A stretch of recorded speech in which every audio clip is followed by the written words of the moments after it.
There's a reason why I don't argue with people, and it's real simple. In any sort of difference of opinion, it's not who yells the loudest who's going to win, and it's not even the person who gets the last word. Reality is the judge that decides who's right and who's wrong. And reality's been handing out the harsh verdicts in rapid succession just in the last 24 hours alone. Now, for decades and decades, there's been this pathetic meme uttered by refugees and other wretched refuge of the teeming shores of Europe and Asia, mostly, though not limited to, Asian countries. They talk about how they're doing so much better than black people. They love to let themselves be used as foils for that particular lie. And the reason why is this, they feel, helps to endear them to the dominant society. That's what their goal is. Figure out who it is who holds the reins of power and suck up to or suck on that particular group. Now, this pathetic talking point, by the way, originated with the dominant society, but these immigrants from Asia and where else, eager to get in, good with the bad guys, quickly picked it up and ran with it, and they love to wash your face with it. Of course, they don't talk about the 101 ways that the dominant society's given them a leg up, but we won't get to that. Now, of course, black people have done themselves absolutely no favors by patronizing their businesses. These are the same clowns who used the money that we gave them to bribe the crooked DA of Brooklyn, Kim Thompson, to let race killer Peter Lai Ang off the hook. But, of course, there's no honor among thieves. Now, before 2000, there were books about the Chinese threat. Basically, in the 10 years or so between the fall of the Soviet Union and 9/11, is when you had all of this yellow peril coming back to the surface again. You had novels, you had television specials, just news stories about it. China was shaping up to be, as the dominant society's white media was positioning them, they were going to be America's big 21st century enemy. Because after all, you can't have an empire without an enemy. Empires do not exist solely on the idea of we're going to make the world great. They never make anyone great. They exist on the idea of you're better off than you were before we found you. Oh, and we're going to protect you from them. Those are the two rationales that empires exist upon. Now, of course, by the way, Asians know this, particularly Asian Americans, and that's the reason why you always see them hoisting Chinese flags all the time whenever the dominant society reminds them that they're not really white, that they're not really on the team. They love to try to brag about how, oh, well, you know, we're a model minority, we're fitting in, we proved that racism isn't really that bad, and pull yourself up by your bootstraps. That is until the dominant society thumps them on the back of their pointy little heads, then all of a sudden here come the Chinese flags. You can't have it both ways. And the Arabs who come to America, they're no better, they're no different. They love to sit there and repeat the freaking talking points of the white media hands to them. They love to talk about how Habib or whomever is going to this or that school, and if you got yourself a white woman, that's about it. Well, you know, now that Donald Trump's Muslim ban has finally passed muster with the Supreme Court by and large, and it is officially the law of the land, with more to come, you see, the Supreme Court is helping Donald Trump out. They're going to go ahead and give him the ability to selectively ban people from the country, and they're going to go ahead and rubber stamp it. But you know, you got to let certain groups down slow about this, because if you don't, then what happens is people say, "Man, this is a society that's beginning to close itself off." That's some real Third Reich stuff. No, actually, it's Fourth Reich. But thank you for asking. So the Supreme Court's basically trying to do this in phases. I mean, what do you expect when you got born-again Nazis like Sam Alito and like John Roberts, and of course, who can forget the Supreme Court's favorite bootlick, Uncle Clarence Thomas? So that's the group of thugs who are sitting here shoving this down the country's throat. But then again, they ain't shoving it down mine because I ain't got a problem with it. You want to know why? I ain't got a dog in this fight. There's nobody to root for here. It's just one group of bad guys versus another. You know, Dr. John Henrik Clarke gave a lecture after the first Gulf War, and he described the Arab schizophrenia in regards to white supremacy. He talked about how the European had outlined certain parts of the world that were going to be his home, other parts that would be his outposts, and the rest of the world was pretty much identified as the servants' quarters. He explained that that's what was going on in the Middle East. You basically had a revolt in the servants' quarters, because you had a lot of Arabs who thought to themselves that because they had a couple of nickels to rub together, and that they could afford to build themselves a couple of fancy hotels, maybe a well-to-do mosque or two. Oh, and you're patronizing European whores while you drink scotch and eat pork. The Arabs started to get the idea that apparently he was the white man's equal, so why should he have to kowtow to white folks? And what the white people were letting the Arab know in 1991 was, your money doesn't make you a white man's equal. Now, black people had known this all along, but the Arabs, they kind of need somebody to drop some bombs and some Sidewinder missiles on their heads before some of this reality begins to get through the cinder block on their collective shoulders. See, the Arabs have always been confused on this point. White people, however, have not. And now the Arabs are getting their wake-up call. They're finding out that, yeah, if these white folks decide to change the rules, that's the end of it.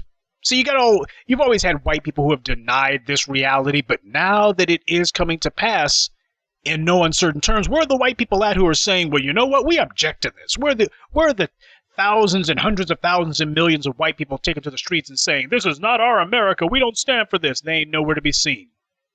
They'll go ahead and give a couple of tut-tuts and that'll be it. And you know what? I'm fine with that. I am fine with that, because the Asians have conned themselves. I've always told you that the best way to con someone is to let them con themselves. Well, the Asians have pulled a real whopper on themselves. They want to believe that they're on the team so badly, they actually bought into the dominant society's rhetoric about how education and income is all that non-whites need to be accepted by the dominant society. Why? If you're able to go to this or that Ivy League school, and if you're able to get into this or that tax bracket, why, that means you've been accepted, and that's all that matters. Yeah, they don't mind repeating the meritocracy line of bullcrap as long as they feel like it's black people who are going to be the ones who it's a slap to the face to. They know it's a lie, more or less, but hey, as long as they're not the ones at the very bottom, they'll go ahead and carry water for the dominant society. Well, the dominant society took away the buckets, dumped out the water, and said, get the hell off our boat. That's what's going on here. Your education and your income don't mean nothing to them. It was just a line of crap that they gave to whoever was dumb enough to swallow it, and by and large, these immigrants proved themselves to be quite gullible indeed. I told you what gullible is, didn't I? Gullible is not just somebody who believes falsehoods, it's somebody who's particularly susceptible to lies. It's not just a matter of they believe something that wasn't true. These guys tend to fall for whatever is patently false. The bigger the lie, the more likely they are to fall for it. That's gullible. As I explained in my last video essay, the dominant society is not looking to draft any new members for Team White Supremacy. At best, they don't want partners, they only want flunkies. And even then, they only want just one or two flunkies. They ain't looking to start a flunky roster. It's the one flunky at a time rule. You see, the flunky dupes coming in with these immigrant groups, they've conned themselves into thinking that they're what's important to the dominant society, that the dominant society craves their company, when, of course, as usual, the only thing the dominant society wants is to have a mascot, not a team member. You're good enough for them to put a stupid sweater on you and say, yeah, this is our pet Negro over here, here's our pet Asian, here's Rasul the fool. But they'll be damned if they give you a jersey with a number on it. It's like, things don't get that good. But just as the Arabs' oil wealth means nothing to white supremacy, so the Asian immigrants' laundromats and dog food restaurants don't mean nothing to the dominant society either. As Dr. John Henrik Clarke wonderfully put it, your money don't make you my equal. And I don't feel sorry for them at all. Not a bit. Ain't crying no tears. Ain't waving no flags. Ain't weeping nothing. You sleep with dogs, you wake up with fleas. Or in the case of white supremacy, you sleep with trailer apes, you're liable not to wake up at all. As the old Star Wars quote goes, who's the bigger fool, the fool or he who follows the fool? Well, in this case, we know which one's the bigger fool here. It's the people who cannot believe that their good white buddies are withdrawing the welcome mat. Stupid, that welcome mat was there for other Europeans. It wasn't there for you. And don't go asking for no black support. Don't go trying to swing on our coattails. There's been a lot of that going down the last 36 hours. The same Asians who could not wait to run interference for Peter Liang and did not apologize to the black community, did not offer no money, did not say, you know what, we need to make sure that the African-American community is protected from this kind of barbarity in the future. Now, all of a sudden, well, you see, it's because Asians haven't asserted ourselves very well, not like the blacks have. Now, that's supposed to be both a plea for sympathy and an insult at the same time. It's a plea for sympathy in that, well, oh, we're Asians, we're harmless and defenseless. The hell they are. And it's also a slap in the face because it's them making a plea to the dominant society. Hey, psst, psst, haven't we Asians always been good to you white folks? And the Negroes, you know, they seem to have a larger voice than us. They seem to be able to agitate for some changes. Well, why wouldn't we be? I mean, after all, when you tell everybody that you're a model minority and that everything's hunky-dory for you, and you have no problem whatsoever with carrying water for the dominant society, you said that there's not a problem. So why would you be asking for sympathy? That's a solution looking for a problem that doesn't exist. You got the cart before the horse, dummy. And hotel hate, I'm sorry, I mean the dominant society, has been handing out wake-up calls to white supremacist flunkies the same way that Charlie Sheen's been giving out doses of AIDS. Because down in Texas, the Latinos have been getting their wake-up call. Texas passed a law that actually punishes the police. I'm not joking, by the way. Senate Bill 4, which goes into effect September 1st, is going to punish the police. That is, it calls for jail time for police chiefs, sheriffs, and possibly first responder officers who fail to cooperate in U.S. immigration enforcement. See, if you're a cop who decides that you're not going to ask these Latinos for their papers, you don't demand that they show proof of citizenship, that they're legally in the country, no proof of legal status. If you do that, you're going to go to jail in Texas starting September 1st. But of course, as we all know, this law isn't meant for police and sheriffs, deputies and such. It's meant for the Hispanic ones. Well, so much for back the badge, huh? You got a law in the books that says sheriffs and police chiefs themselves can get put in jail.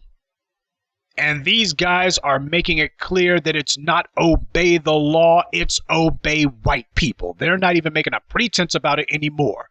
These guys are coming right the hell out and saying it. If this ain't back the badge, this is get back in your place. It ain't obey the law, it's obey the white man. Because if these guys are so in the cops' corner, why the world are they at the very least saying, well, you know, there should be some sort of review. They're like, ain't gonna be no dang review. As soon as we find out that you're not here making sure to help round up the Latinos, we're getting rid of you. See, this is how they intend to. They could give less than a damn about the economics of withdrawing or otherwise kicking out 20 million plus illegals. As far as they're concerned, you go ahead and make it where there's jail time for everyone who doesn't. And what will happen is you have, in effect, an immigration police draft. You have now drafted hundreds of thousands of law enforcement personnel into becoming de facto immigration police. That's how you get around the funding of it. You already got the people on the streets. Just tell them, oh, in addition to your other duties, make sure to round up all those Latinos who ain't got no papers on them. Yeah, those police chiefs, those Hispanics down south in places like San Antonio and places like El Paso and others who've been thinking that they were on the team and thinking that white folks love their dirty drawers so much, they're getting the wake-up call. They're getting the wake-up call and finding out, team white supremacy never liked you in the first place. They put up with you because you were a political counterlever to black people's would-be influence. And as far as they're concerned, now there's too damn many of you. Whoops, too many. Time to kick you out. Why not? They did it in the 1940s to the braceros. Look it up. So let me get this straight under this Senate Bill 4. If a police officer kills someone, like they did John Hernandez in Harris County, there's no jail time. If the police assault someone, they don't go to jail either. But you refuse to arrest a Hispanic person or refuse to demand to know their immigration their legal status in the country, and you go to jail, even if you're a police chief, even if you're a sheriff. Yes, sir, the dominant society is on code hard as hell. Now, the Hispanics are trying to call this an immigration police state. Mexico is talking about how you can tell that they're running out of things to say because they're trying to say that they're going to be filing some sort of brief or what have you. It's like, you ain't got a leg to stand on. The white folks are making it clear. We don't give a damn what you say. Ain't no court you're going to go to. The white man's word is law. That's what this is meant to say. You had one Hispanic lawmaker who said that politicians could be removed from office merely for voicing opposition to this law. Now, that, of course, is a stretch to be sure. And on top of that, it's hard to believe that since Hispanic lawmakers have been bragging about flaunting immigration laws since forever, all of a sudden they're worried about breaking the law. But John Hernandez was killed by a Harris County deputy and her boar hog of a husband. And instead of charging them outright, the Harris County DA instead insisted on a grand jury, who remarkably returned an indictment. See, he didn't just bring charges himself. This is an example of the white guys who are tossing up every roadblock they can. They're sending a message. They're sending it loud and clear. By the way, that deputy and her blubber whale of a husband, they're free on bond. Now, isn't extraordinary police power supposed to come with extraordinary responsibility? Instead, if you're white, it comes with none at all. Nothing under white supremacy happens in a vacuum. Nothing under white supremacy occurs in isolation. The police in Houston, Harris County, they don't seem worried that they're under suspicion, at least not the white ones anyway. And this immigration ban is a good law that's going to pass legal muster with both Jefferson Beauregard Sessions III and the right wingnuts on the Supreme Court.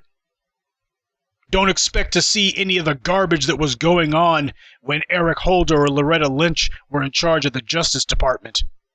Don't expect to see anyone going, well, these are laws that we're going to selectively choose not to enforce. That's where Obama had them saying, well, we're not going to enforce these laws. We're just not going to do that. Well, you already know the deal about Jefferson Beauregard Sessions III. As far as he's concerned, he's not going to hesitate to enforce that law. In fact, he's going to try to figure out how far can he stretch this thing. He's been waiting 30-some-odd years to be in a position to do something like this, and you better believe he's going to play it to the hilt. He's going to, since he's over the FBI, you can bet that he'll probably even try to change their name. Instead of being the Federal Bureau of Investigation, he'll probably change their name to the Federal Bureau of Immigration.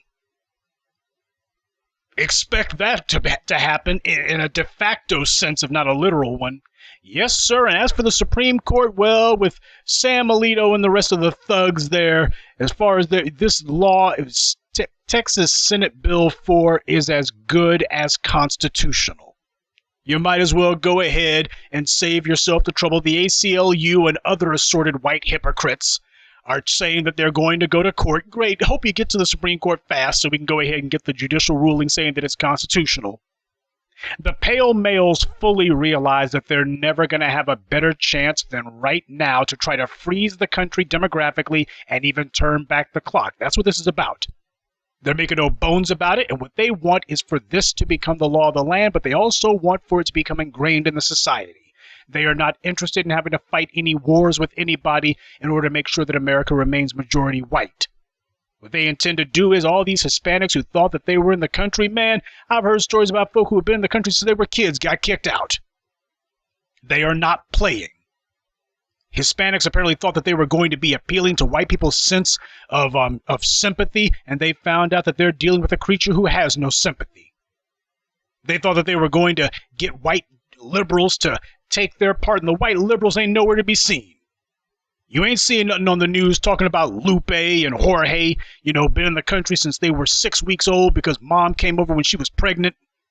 You ain't hearing nothing of any sad stories about them getting kicked out. You have not heard about the massive immigration roundups at all. The white media ain't talking about it because out of sight, out of mind. There is a collective agenda here, and the white media happens to be the spokespeople for it. So all these Hispanics, I guess they figured that they were going to get some white sympathy. They figured the white people were going to take pity on them. Ain't no pity, ain't no mercy, ain't no sympathy. It's called white supremacy, stupid, and you ain't white.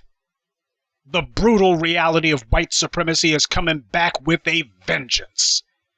And folks who thought that they were on the team are finding out that they weren't even in the freaking stadium. They weren't even in the freaking arena. Forget about on the team.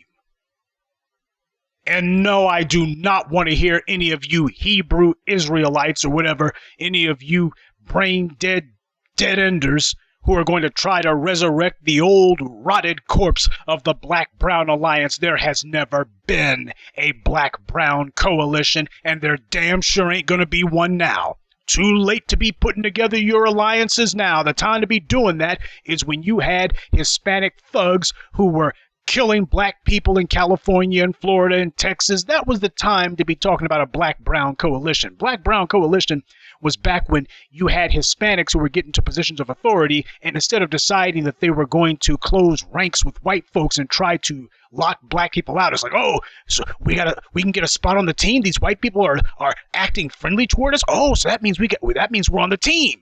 And you immediately close ranks against black people, circle the wagons against black people, made common cause with the bad guys. Well, those are your friends, and that's where you're going to stay.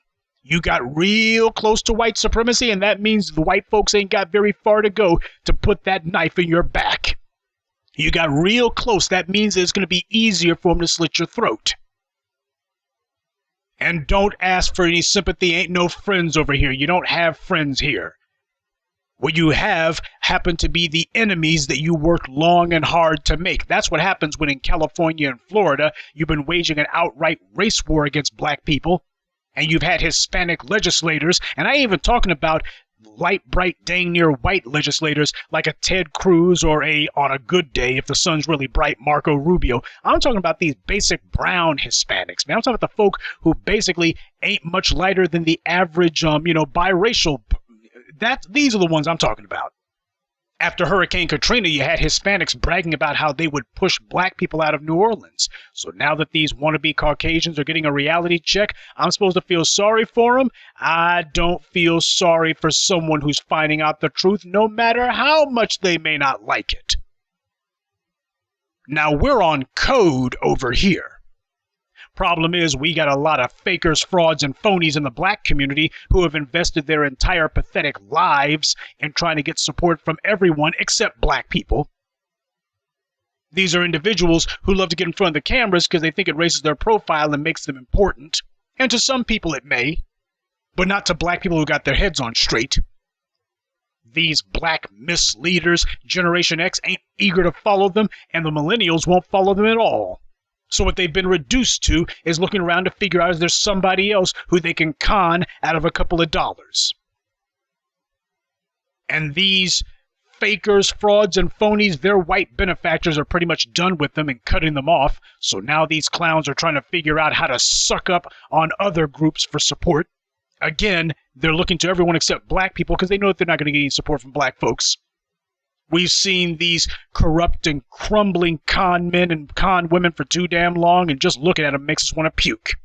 So they're pandering to gays, Hispanics, Asians, the man on the moon, hunchbacks, everyone except black people.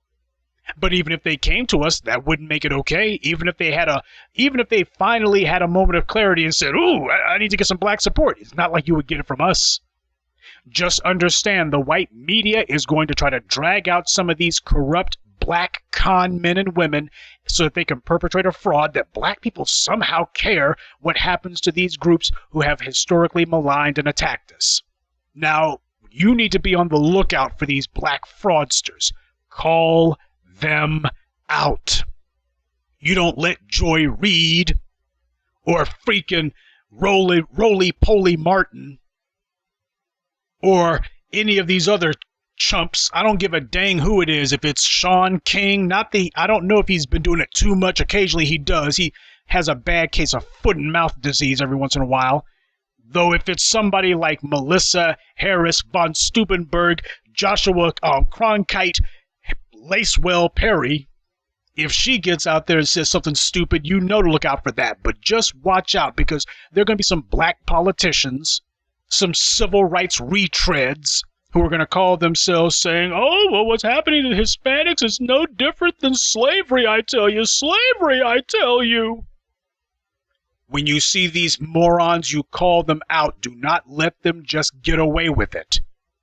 We are not going to allow any white-appointed or self-appointed charlatans to ever speak for us. We do not lend our support to anyone unless it's in our interests. No one's going to be using us to enhance their own bargaining position with the dominant society, or to misuse us in order to ingratiate themselves with any new would-be patrons.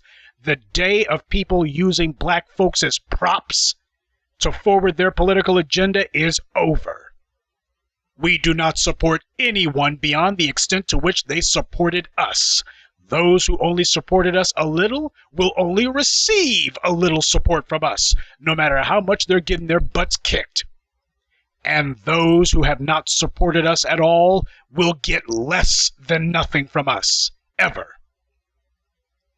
What power and position these clowns had didn't do us a damn bit of good when they had it, so when they lose it all, it ain't gonna hurt us one bit either. What you are seeing is not some sort of rank injustice. What I am seeing is not ravenous wolves having a go at innocent lambs. What I am seeing are chickens coming home to roost. And as Brother Malcolm beautifully put it, chickens coming home to roost has never made me sad. In fact, it's only made me glad.